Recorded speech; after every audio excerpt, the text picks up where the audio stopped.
Good evening, everybody. We're going to call the City of Joliet pre-council meeting to order. Today's Monday, March 20th, 2023 at 5:30 here in the council chambers. Be Mayor Oderkirk presiding. We'll begin with roll call. Mayor Oderkirk. Here. Councilman Clement. Here. Councilwoman Gavin. Here. Councilman Guerrero. Here. Councilman Hug. Here. Councilman Morris. Here. Councilman Mudrin. Here. Councilwoman Quillman. Here. Councilwoman Reardon. Here. First is citizens to be heard on agenda items. Is there anyone present that would like to speak on an agenda item? Good evening. Ken Carlson with Tracy Law Firm in Joliet on behalf of Stepping Stones. With me is Paul Lordson, the Executive Director. We're here to answer any questions you may have, and if you'd rather wait till you take it up, we'll be here. So we'll be happy to answer any questions. Yeah, okay. We'll talk about when we get to the agenda. Thank you. Thank you. Is there anyone else that would like to speak on an agenda item? Seeing none, the city manager will review tomorrow's items. Okay, agenda item 113-23, which is the regular payroll for January 13th to the 26th of $3,741,125.57. Next, agenda item 114-23, regular payroll for the 27th of January through the 9th of February is $3,683,107.86. Agenda item 115-23, IMRF out-of-state credit authorization. Next agenda item is 116-23, award a contract for the well 25D replacement medium voltage starter purchase, Joliet Electric, in the amount of $54,950. Next is agenda item 117-23, award a contract for the purchase of uninterruptible power supply to Traffic Control Group in the amount of $72,910, and that's for traffic signals here in Joliet so that they can continue to work even during a power outage. Agenda item 118-23, professional services agreement for the plant operations SCADA support to Wonder Lake Malik Environmental in the amount of $60,000. Agenda item 119-23, professional service agreement for the 2023 sanitary sewer investigation rehabilitation program to RGN Group in the amount of $483,625. Next is agenda item 120-23, professional services agreement for the 2023 annual service agreement for sewer system monitoring to Xylem View and Company in the amount of $50,339. Next is the agenda item 121-23, and that's a request to approve the purchase of 2 new fire apparatus to not to exceed $1.1 million each. This was budgeted. This is something we had all talked about, and something we need to replace. We have the funds, so this is a great thing that we're able to get done, and this will last us quite a while. Again, agenda item 122-23, purchase of 12 new vehicles for the Public Utilities Department from various dealers in the amount of $714,791. Again, this was budgeted and approved. Next is the agenda item 123-23, purchase of 20 police pursuit vehicles from Morrow Brothers Ford in the amount of $813,400. This is something that we put on the agenda right away. We got an opportunity to get these vehicles. We might have missed an opportunity, so this is something that we were able to put on the agenda to finally start to get some of these police vehicles that we've been trying to get for the past couple of years. Agenda item 124-23, change order number 1 for the Curtis Avenue, Rayner Avenue roadway improvement project for Tefero Construction in the amount of $14,691.71, and payment request number 4 and final in the amount of $42,634.57. Agenda item 125-23, payment request number 4 and final for the Hardwood Street 2021 roadway improvement project to Austin Tyler in the amount of $24,492.48. Agenda item 126-23. This is a CDBG subrecipient agreement with the Spanish Community Center for up to $100,000. Agenda item This is under license and permits, agenda item 128-23, a public hearing approving the ordinance for vacation of a 10-foot wide landscape easement and 30-foot wide public utility drainage easement located at 3050 Ring Road. Please. Mayor? Yes. Jim, I just want to take a moment on the police vehicles. Yes, sir. Tomorrow. I want to give kudos to Jeff and the MMD because they're going to have 40 ready for delivery, and they were able to talk them into 20, like you said, as long as we gave them an invoice immediately showing that we're committed. Right. That was a good move because we need these cars. Right, we need the cars, and we got a pretty good deal on them. All Absolutely. things considered, based on what the prices of autos are right now, so it was very well done. Thank you, Councilman. Agenda item 130-23, ordinance authorizing a residential parking permit program for the 800 block of Quarter Street. Mayor, question on that? Yes. So was there a meeting then with the grocery store owner in Yes. the neighborhood? Yes. And as this is what came out of it? Yes, Councilman, we had talked to the owner of the grocery store, and he was going to try to buy a parking lot across the street, but that never materialized. We looked at various other ways. This was really the last resort. It's something I'd rather not do, but clearly the residents are not able to park there, especially during the weekends. So unfortunately, this is the route that the residents really want this to happen, so that they can have access to their houses during the week, because it's very congested there. How are we gonna handle, assuming that there's more than one vehicle per house? I mean, there's only parking on one side of the street, correct?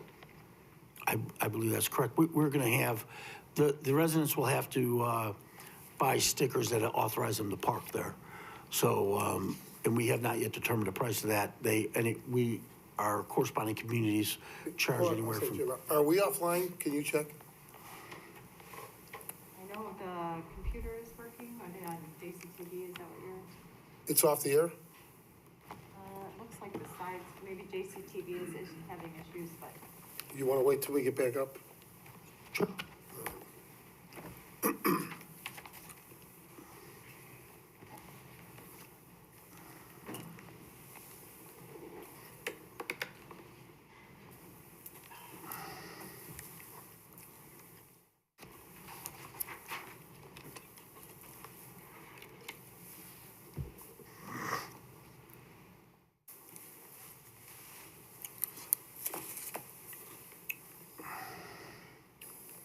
I got the signal that we are back up. It's We're good? just that Okay, our- good, thank you. So, Sorry. okay. No, absolutely not.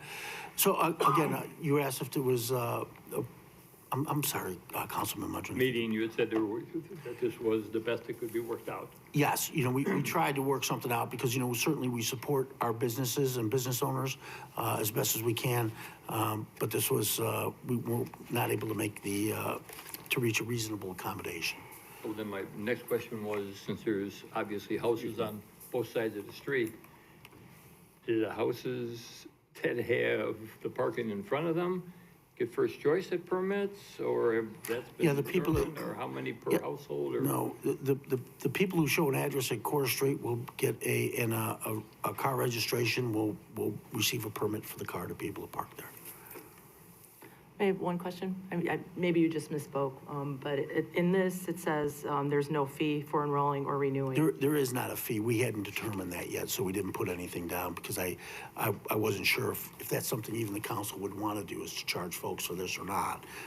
But like I said, in the research for this, communities have charged anywhere from $10 to $70 per vehicle to receive a sticker to park.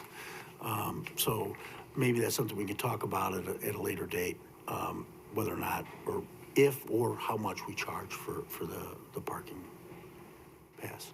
Mayor, I have a question. Yes. What's gonna happen on the weekends? I know weekends are very busy. I went down there Sunday on Ruby Street. You could barely get through to Ruby Street. I mean, I understand we have to help this business, but they're still parked all over the place. It's dangerous. Well, again, once we hopefully the parking permits will give relief to the residents on Cora Street. So, I mean, again, we will be able to enforce it as best as we can. You know, we have a lot of priorities here that put a lot of stress on the police department. We're short officers. So we'll try to get down there and enforce it as best we can on a basis.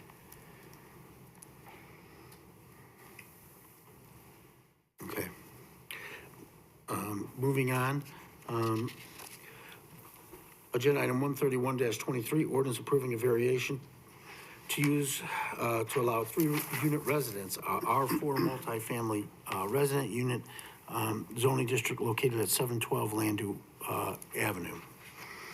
Agenda item 132-23, ordinance approving a street name change for a portion of South Chicago Street to Eastern Avenue. Agenda item 133-23, ordinance associated with the planned unit development of Stepping Stone subdivision.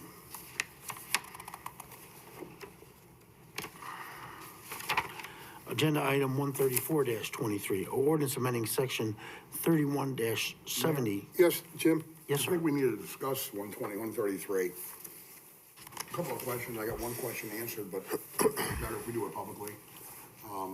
About where these women in need will be coming from, and it could be outside of Joliet or Will County. And I'm curious, hopefully they all succeed in the program and get their lives on track. If they violate any rules or regulations you have for such a facility, where do they go? Are they kicked out? Do they become homeless?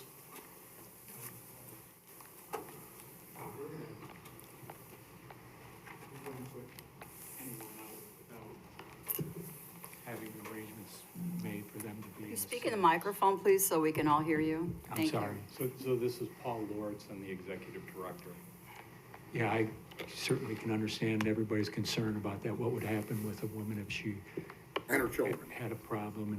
And we're gonna do everything we can to try to keep them engaged in treatment. We offer other residential levels of care that if an individual is using and needed to move into another level of care for a period of time, we would be able to offer that.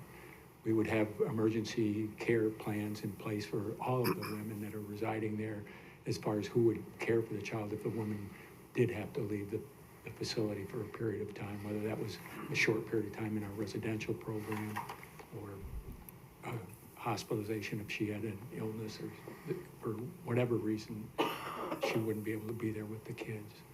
And it's my understanding, which I didn't realize, and I had some conversations, you know, and I appreciate that you all reached out, that it won't be strictly Joliet or Will County clients, that actually, because of it's a state-funded program, they could be transporting them out of Cook County down here. Hey, possibly, yes. We do have people that come from outside the county. It's minimal. The number of people that we serve between 500 and 600 people a year. Half of those people are residents of Joliet. 75% are residents of Will County. So the majority of the people that we'll be serving will be residents of Joliet Or Will County. or Will County. That's the only questions I have. One quick, Yes. Your Honor, if I may. Good evening, Paul. Good to see you. Good to see you. I know that Stepping Stone has a vast list of resources. So some of these issues that are coming up, you have these resources already available to assist the clients. Am I correct? That's correct. Yes, okay. And to the scenario that my colleague just brought up about somebody maybe not being able or not going through the process as required. I just heard you say, no, they would not be put on the street. Am I correct? We would not. We expect people to come, people coming in have problems. They have difficulties with following through on things, as I'm sure you all are aware. Right. And we accept that as part of that's why we're in business, to try to help people that are not able to help themselves. So we're gonna go to great lengths to see that someone is getting the care that they need, whether it's with us in one of our other programs or with one of the other 8 organizations that we work with. Okay.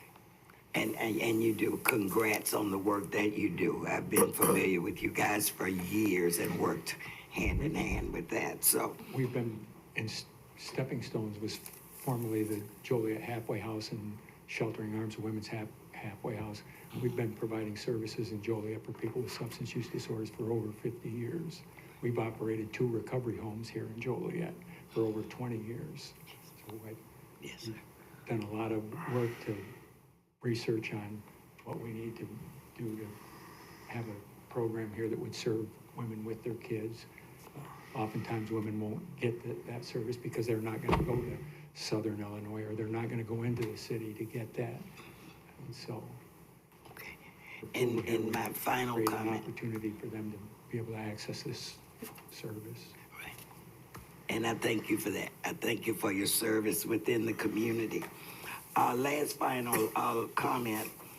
A woman is doing great in the process, in the program. And now she's employable, okay? And so she goes off to work. And she has a little one. I understand you don't have a daycare facility there, but you are connected with, I bet you, 25, 30 resources. The That- primary resource would be the child care resource. and Resource, yes, organization, and okay. they help women arrange for child care. Yeah, I just wanted to make, sure we're clear on, the program and the success of the program and your wraparound services that you had. Thank you, Paul. Yeah, it takes everybody. Yes, it does, sir. Yes, it does. Thank you. Any other questions? Yes, Mayor? Yes. Hi, good evening tonight. What's the average length of stay for these treatments? For the recovery homes? Yes, for the 8 women's units that we're talking about today. 9 months, probably anywhere from, I would say, 6 months to a year. could And what's be. the success rate? I'm sorry? The success rate? Probably 70% of the people that would be admitted into that program, we would expect to complete. That would mean that they were not using, they had a job, they had their kids back. And Well, based on your other facility that you have in Chicago, I think you said? no, Oh, all right, there's other facilities like this in the surrounding I'm- areas, but I'm none sorry. in Joliet, correct? correct, Okay, so what are the success rates in those facilities? yeah. I would say similar probably to ours, 60%. Okay. So, how old are the children that live with these moms? 0 to 5, What through if- 5. What if So- older ones want to come and live with them? Well, that is not the population we're, Understood, but if Setting they us have up to older stay. children and they have nowhere to go, mom's the sole provider or parent, where do those kids go? While mom's in the facility with, say, the 5-year-old or 2-year-old? typically they're with family. That's the most common. So they are not allowed to live there, just Parent or up to grandparent. 5-year-old, is that correct? Up to 6 years old, through 5 years old. Now you just said 6 years old, so what is it, 5 or 6? Through 5 years old, up to 6. We would take anybody 0 to 5. And how many kids are allowed to live there? What if she has It would- 5 kids all the end of 5? Yeah. Well, we said from day one that there would be up to 3 children, but one would be, that third children would have to be an infant who would have to reside with mom. Because remember, the rooms are about 750 square feet, 2 bedrooms. And I think what the program has been designed for is 2 children, 5 and below, with the potential for a third child who could be an infant who could mom. Other older children would remain in the care of whoever was caring for them when the woman came into treatment. Again, But what if parents. there was no one? What if mom was the only person taking care of them? Yeah. For example, and I'm trying to get my head Well, there- around this, what if there's no other family except mom? Yeah, well. You can tell there her are no, other- she can't have her kids with her? Yeah, unfortunately, in this program, that's what she would be told, or they would try to get assistance from other agencies to place those children. We have women whose kids are in foster care, they're in staying with families while the mother's completing treatment. So this is an opportunity for them to get the kids 0 to 5 back with them and get longer term housing when the other kids would be able to join them. So then if mom gets a job and goes to work and she's got 4 little ones living there, where are those little ones gonna go for daycare? So she can't have 4 little ones living there. All right, say 3. The So infant and 2 under the age of 5, how's that? child care. We would work with the Child Care Resource and Referral Organization to identify a child care opportunity or option. And then who would for- pay for that? The family's responsible for that, the mother and whoever is helping support her. Okay, what if There they have are- older there children and the are- older children wanna see mom, they wanna live there with mom, and mom sneaks them in, what's your protocol then? This has happened. I've Yeah. experienced with this, okay? I had a sister who was alcoholic. Well, we've got. And still is. Yeah, we have, we'll have 2 house managers living on site. It's an 8-unit apartment building. 7 of those units would be for mom and the kids. 1 would be for our house managers who are there to monitor the facility, enforce compliance with rules. So if that were to happen and we were aware of it, it would be addressed with the woman. But what? I didn't hear you. It would be addressed with the woman. But what if she has no other resources, then what? And you got little ones, you got older one, these are scenarios that have happened, and I need answers, please. Right, this program is not designed to allow that type of deviation. I mean, one of the things that's very important in this program is structure to be structured. There will be rules, who can come in, who can't come in, and I think the importance for the success of these programs is in fact to have structures that you live with. And they will be charged with enforcing those requirements.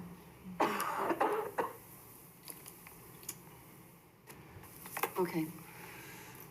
Yes, Paul, can I assume that there would be a waiting list for people to get into this facility once you get it open? Yes. And can I assume also then that in the interview process, everything you have just said here would be re-explained to them, and you may not qualify because you have these other issues and we're sorry, but we're gonna have to try to find you a place someplace else? Yes, and in fact, the majority of the people coming through would be, well, anybody coming through is gonna have spent a period of time in our extended residential care, which is what people would typically remember as a halfway house. So she's there without the kids for that period of time.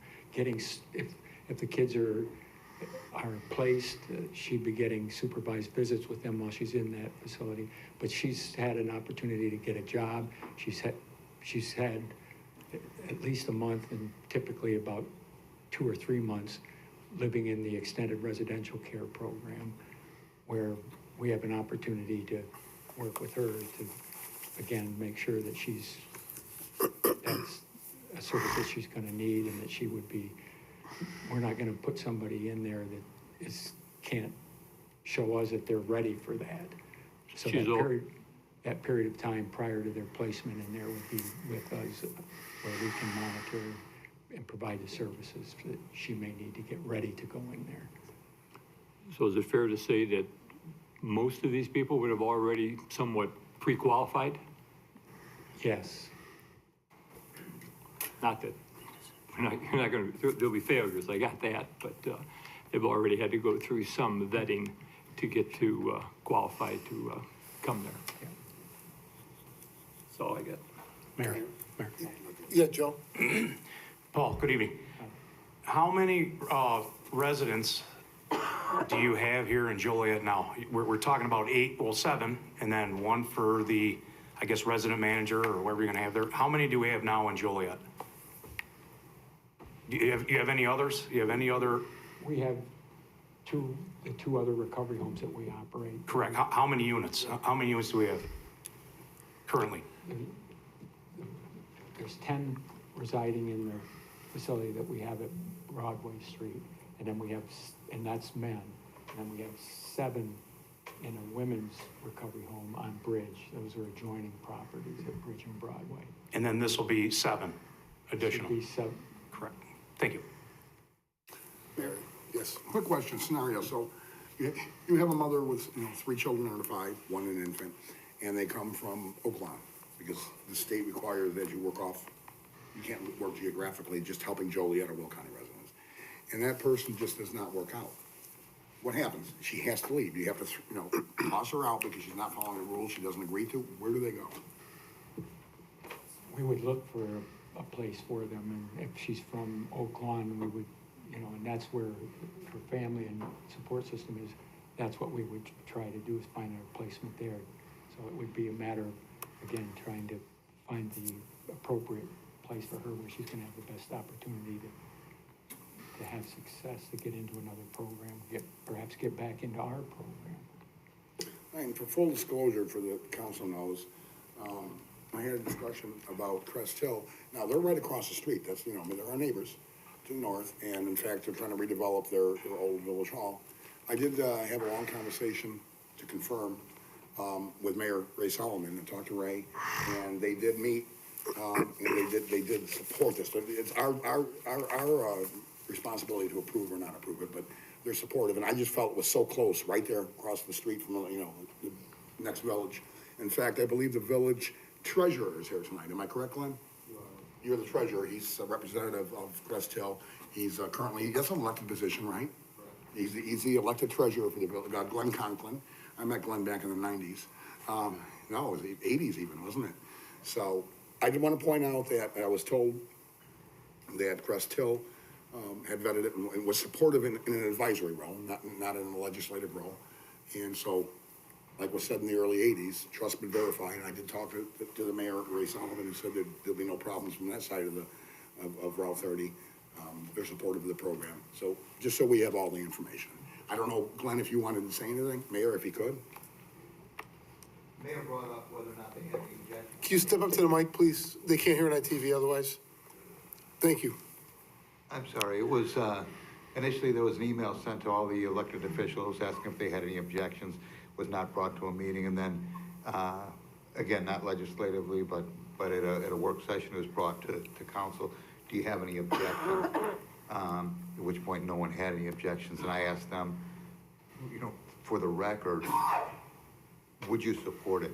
And it was not overwhelming, it was unanimous that the city of Crest Hill elected officials fully support that. We, in our city, we believe in recovery, and we support it.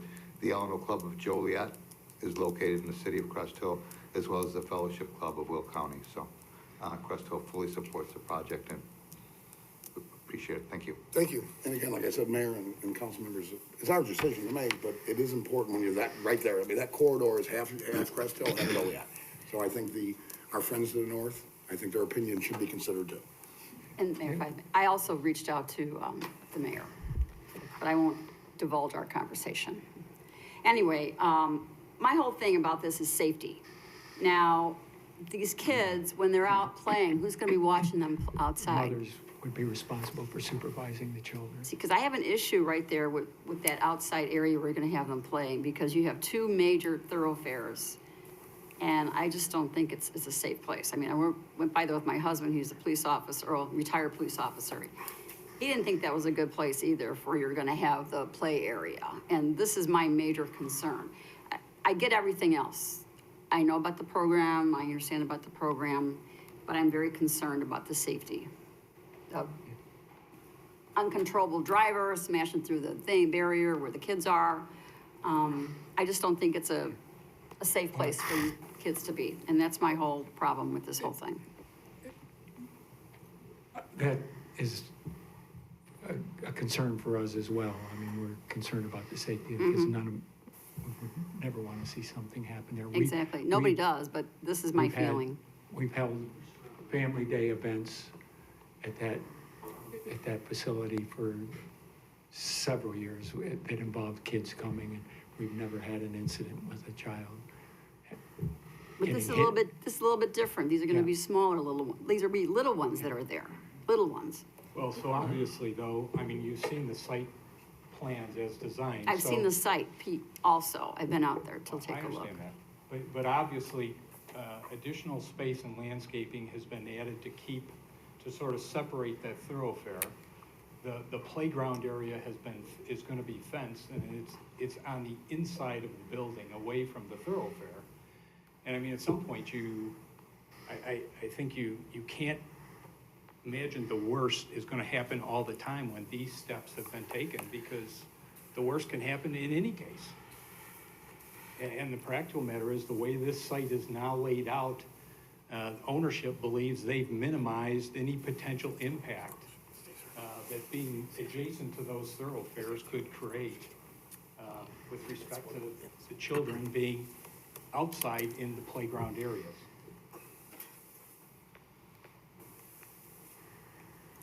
Thank you. My name is Bob Morris. I'm the architect that's been working with them. And the facility is, like Ken said, designed with the children's outdoor play area on the opposite side of the building, away from Plainfield Road. So it's protected by the whole building, an immense amounts of landscaping and a fenced-in area. These kids are 0 to 5 years old. They're going to be in an enclosed area with their mother nearby. So it's very much designed with the intent of keeping the kids safe and secure. I'm sorry, hedges and a fence aren't gonna keep cars out if they're uncontrollable. Yes, but the building will. This is on the opposite side of the only vehicular traffic that's close to the play area is the parking lot that belongs to Stepping Stones. You would have to drive a car into the property from, and make it halfway around. It's not a runaway car that's gonna hit this.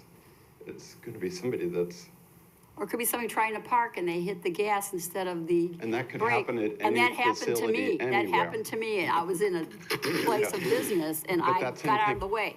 That thing These are could my happen concerns. anywhere.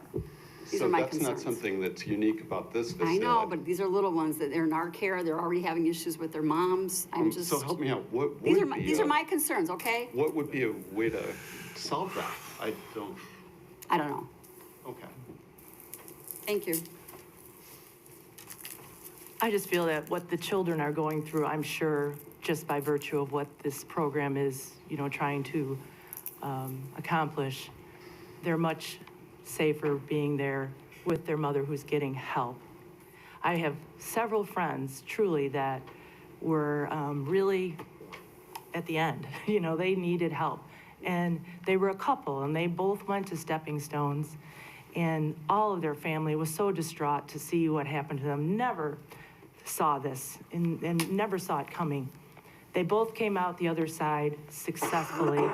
They stayed married. They've since had a child, and they both are successful people in life and in business and in every aspect of their life. So I think that the concern about the safety of the children should be what they're going through now with this mother who needs help. Thank you. Any other questions?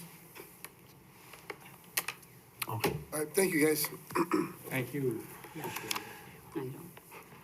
Continuing on, agenda item 134-23, ordinance amending section 31-70 of chapter 31 of the City of Joliet Code of Ordinances, utility billing procedures. This is something that was brought up by Councilman Clement about giving people a little bit more time to pay their water bills. It goes from 15 days to 30, 25 or 30 days. Ordinance 135-28, dash 23 rather. Ordinance adding section 31-75 and section 31-36 to chapter 31 of the City Code of Ordinances. And this is for a payment plan for those people who become too far behind on their bills. Resolutions.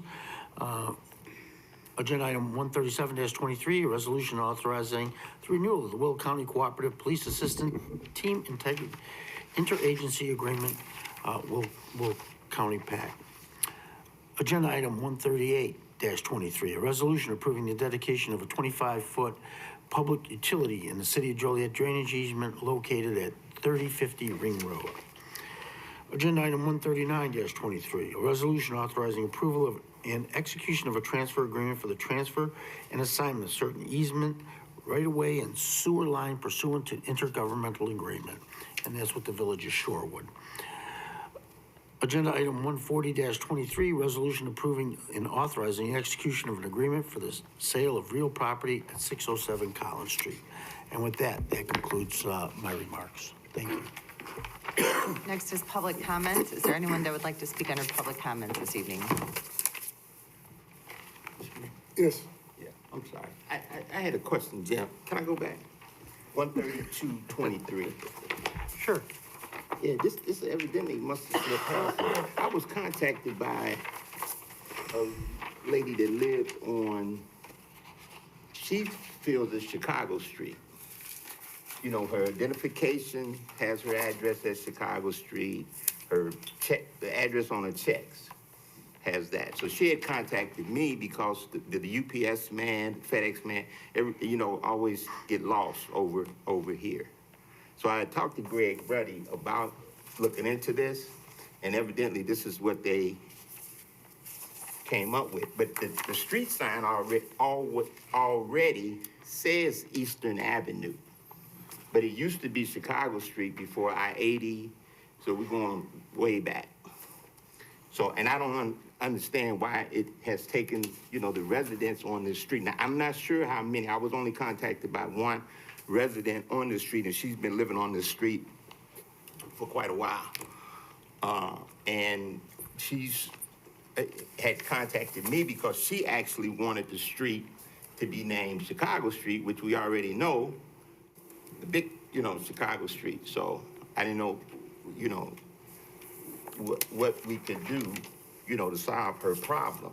Because I haven't talked to Greg, so I don't know if he met with some of the people, because I'm sure, and I shouldn't say I'm sure, but I know she says that all her identification says Chicago Street. And now she would have to go and, change all her identifications to Eastern Avenue now. So again, without us moving forward, I would like to see, or I can find that information out for you. And Okay. talk to Greg and find out what input they had on this. But I think it's just kind of policing up some of the things that where it dead ends, and there's only a small section of Chicago Street and the rest is Eastern Avenue. But I will find out for you, Councilman. Okay, all right, and I'll reach out to Ms. Brown and see if someone got in touch with her. She never called me back, and I was waiting on, Greg to give me a... Maybe he spoke with her directly, I don't maybe. know. It But could be. I'll find out. Okay, thank you. Is there anyone that would like to speak under public comments? Seeing none, there is a request for closed session this evening. Is there a motion to go into closed session to discuss personnel, collective bargaining, land acquisition, or conveyance pending or threatened litigation, after which the meeting will be adjourned? I'll make the motion. Second. Been motioned and seconded to approve. Councilman Clement? Aye. Councilwoman Gavin? Aye. Councilman Guerrero? Aye. Councilman Hug? Aye. Councilman Morris? Aye. Councilman Mudrin? Aye. Councilwoman Quillman? Councilwoman Reardon? Aye. Motion carried.